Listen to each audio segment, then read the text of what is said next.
Tell me about old Fallon Pork back in the day on Sundays. Oh man. Oh man, bumper to bumper traffic. All the gas was coming through. You couldn't come down West Florissant. There used to be so much traffic through the parks, through the side streets. And man, if you if you wasn't from our side, you wasn't coming up in that motherfucker. If you was coming up in that part, you did. They was undercover. Wasn't nobody coming in that part, bro. Like how this shit is now today. Yeah. No, no, that shit wasn't flying back then. You did.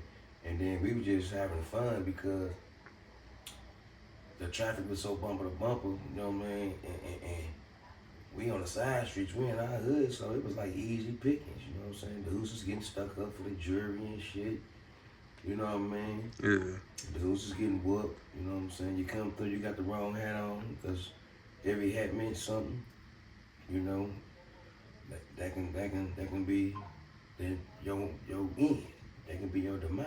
You dig what I'm saying? Yeah, for sure.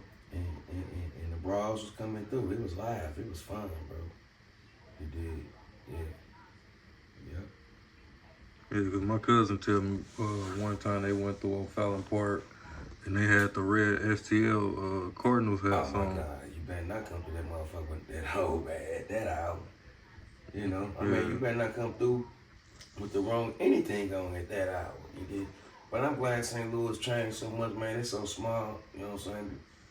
We all really be family, bro. You know what I mean?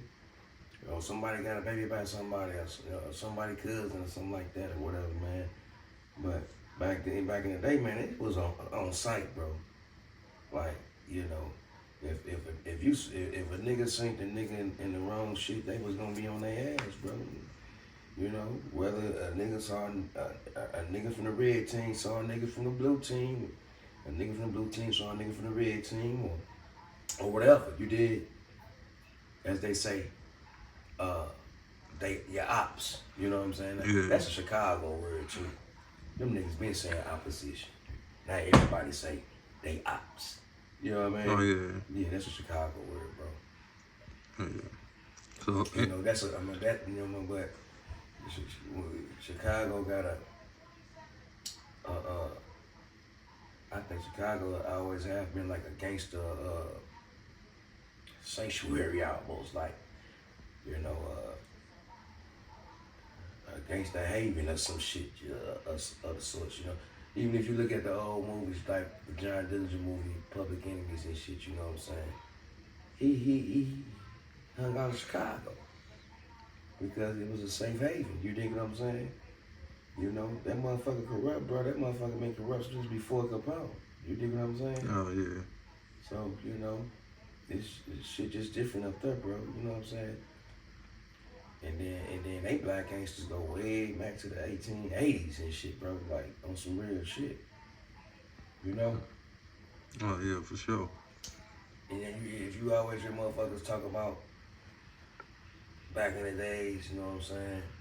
They always say Chicago. You know what I mean? Yeah. Yeah. All roads lead back to Chicago, bro. Even with the numbers game and shit. You know?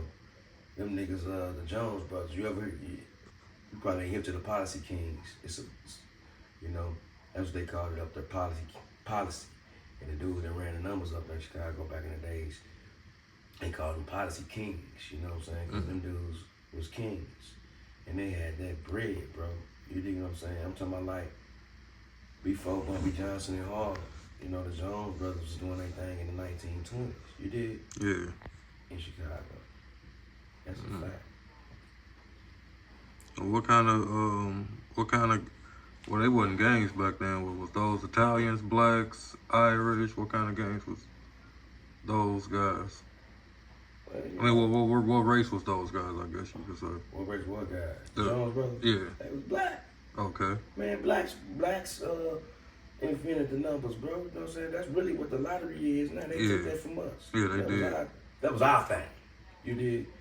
And the Italians was trying to take it and shit. At first they used to say it was nigga pennies and shit, you know what I'm saying? Until they Some of them white gangsters up in, I think that was Harlem, kidnapped that dude, Casper Holstein. He was a black dude, Mellows dude, in Harlem and shit. And they kidnapped him and they asked for 50 grand. And when they gave him 50 grand the next day and shit, them Jewish gangsters up there said, oh no, they ain't making no motherfucking nigga pennies, they making grand theft paper. Mm. And they wanted in. You did. Yeah. So, yeah. Alright. So does St. Louis have any ties to Chicago, or is that just all old school? What you mean to my chick? Well, did they, back in the day, did they have any ties? Yeah. You know what I'm saying? Yeah. It's like, man, back in the days, you know what I'm saying?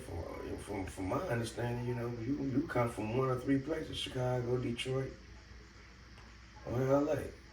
But yeah, our old age, you know what I'm saying? That's a 5 hour drive. Yeah, you know what I'm saying?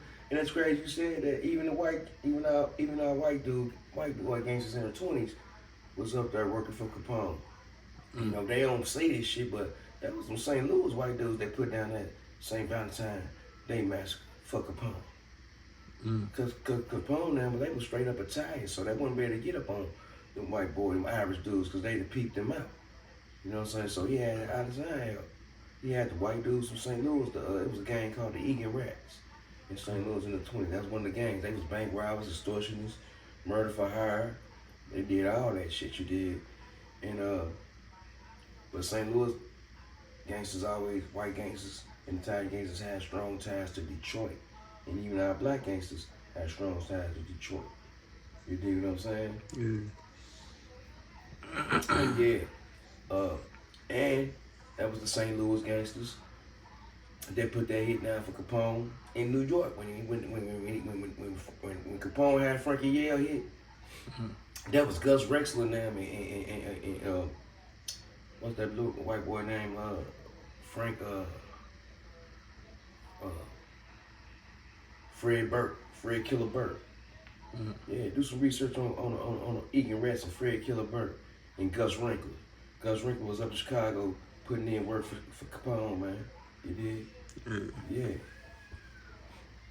So, and that the mob, they carried on back up until like the 70s in St. Louis. You said what now? They carried on up until like the 70s in St. Louis. The mob did. That's the last I heard about them was around the 70s. No. Can't say that. You know what I'm saying? Because in the 80s they had all them car bombers and shit. Oh, okay. Going on when they had a little mob war and shit. So, so they've been around, I'm sure they probably still around. But I'm saying, like, we ain't seeing them, they ain't interacting with the blacks. You dig what I'm saying? Yeah. Told me, he said the Italians stood on our city to 1960. He said after 1960, it was a wrap. What about back in '93, St. Louis had the murder rate. Can you tell me how it was back then? Well, first, how old was you back then in '93? 15. I turned 15 that summer. All right, so how was it back then? Oh man, 93. That was really odd coming out here, my generation, because all the big homies was gone. You did. You have been gone to the joint there. But 93, man, that was the summer Men's Society came out, homie. You did. Yeah. Like that 91 and 91 when Boys in the Hood came out. Yeah. For us, it was Menace to Society. Oh, man. What? Menace to Society, bro. It was on. Everybody was trying to be an old dog, homie. And then that Menace soundtrack, nigga, that Trigger Got No Heart, by Spice One. But that Straight Up Menace by MC8. Oh, man. Pocket Full of Stones, UGK had that Pocket Full of Stones on there too, though. But 93, man, it was on in 93, bro. It was wild, bro. It was like that. I'm talking about all the set signs sprung up. Real, you know what I'm saying, nigga? It was hit up all over the wall. All the walls was hit up, the gang graffiti and shit like that. You did, we lost S-Luck that year and Q-Luck. Matter of fact, we lost them like a couple weeks apart in November '93. And we ain't lose S-Luck to no gangbang shit, you know what I'm saying? See, what motherfuckers want to say, see, what made us different, bro, like, we was a set, but we was doing shit other niggas really weren't doing. Like, we had niggas that was like a notorious crew of stick-up niggas. So we was having beef because the homies was sticking niggas up through the city too. So when motherfuckers be saying they set was the most hated, that set was the most hated, no y'all wasn't. You know, as an individual set, bro, in 1993, ain't nobody, in 94, 95, ain't nobody had more beef than us. We was beefing with everybody, homie. We was beefing with everybody. You know what I'm saying? And that's real talk because them other spots, bro, like, was just, repping they shit and selling dope. They didn't have notorious stick-up niggas. You dig what I'm saying? Yeah. You know, like niggas in our hood was coming through selling jewelry and shit. You know, gold watches and big bone herringbones and big Turkish ropes and you know what I'm saying? Yeah. And them old heads with them whatnot watches with the diamonds in them and shit. You know, hitting niggas for their rollies and shit. Yeah, they was doing that. Mm-hmm.